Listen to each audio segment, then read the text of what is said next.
আসসালামু আলাইকুম রহমতুল্লাহি বারাকাতু।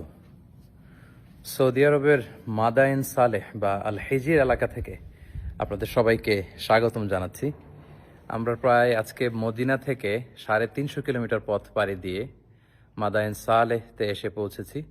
এইখানে মূলত সামুদ জাতিগোষ্ঠীর বসবাস ছিল, যাদের হেদায়েতের জন্য আল্লাহ তাআলা সালেহ আলাইহিস সালামকে নবী করে প্রেরণ করেছিলেন।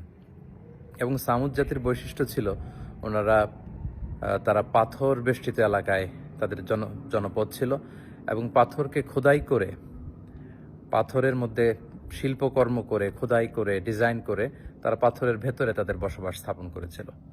এবং সালেহ আলাইহিস সালাম যখন সামুদ জাতিগোষ্ঠীকে এক আল্লাহর দাওয়াত দেন, তখন সামুদ গোষ্ঠী নবুয়তির প্রমাণ হিসেবে সালেহ আলাইহিস সালামের কাছে একটি উট দাবি করেছিল যে আপনি যদি পাহাড়ের ভেতর থেকে একটি উট বের করে আনতে পারেন, সেই উট যদি এসে বাচ্চা প্রসব করে এবং দুধ দেয়, সেটা খাওয়ার পরে আমরা বুঝবো যে আপনি নবী। এবং তিনি দোয়া করলেন সাল্লাল্লাহু আলাইহি ওয়াসাল্লাম আল্লাহর কাছে। আল্লাহ তাআলা পাহাড় থেকে একটি 10 মাসের গর্ভধারণী উটকে তিনি বের করে আনলেন। কিন্তু সাল্লাল্লাহু আলাইহি ওয়াসাল্লামের উম্মত সামুদ জাতি এটা দেখেও তারা বিশ্বাস করলো না এবং উটটিকে হত্যা করলো কিছুদিন পরে।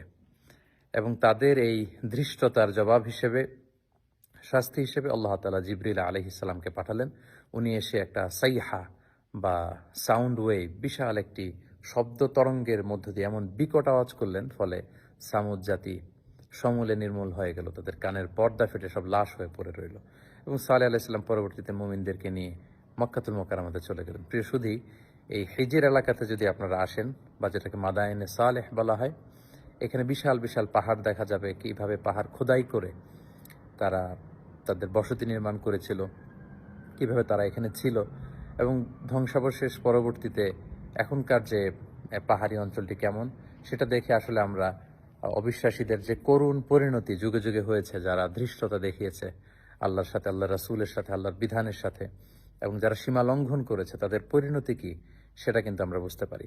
এবং তাদের এই পৃথিবী থেকে বিদায় নেওয়ার পরে কেমন রয়ে গেল ইতিহাসের চিহ্ন হয়ে এই মাদায়েনে সালেহ বা হিজর এলাকাটি, সেটি পরিদর্শনের জন্য আমরা এসেছি। আল্লাহ তাআলা কোরআনে বলেছেন, ফানদুরু কাইফা কানা আকিবাতুল মুকাজ্জিবিন, তোমরা পৃথিবী ঘুরে বেড়াও এবং অবিশ্বাসীদের সাথে আল্লাহ তাআলা যারা মিথ্যা প্রতিপন্ন করেছে আল্লাহর বিধানকে, আল্লাহর আইনকে, তাদের সাথে আমি কি আচরণ করেছি সেটা তোমরা ঘুরে দেখো এবং সেখান থেকে তোমরা শিক্ষা নাও।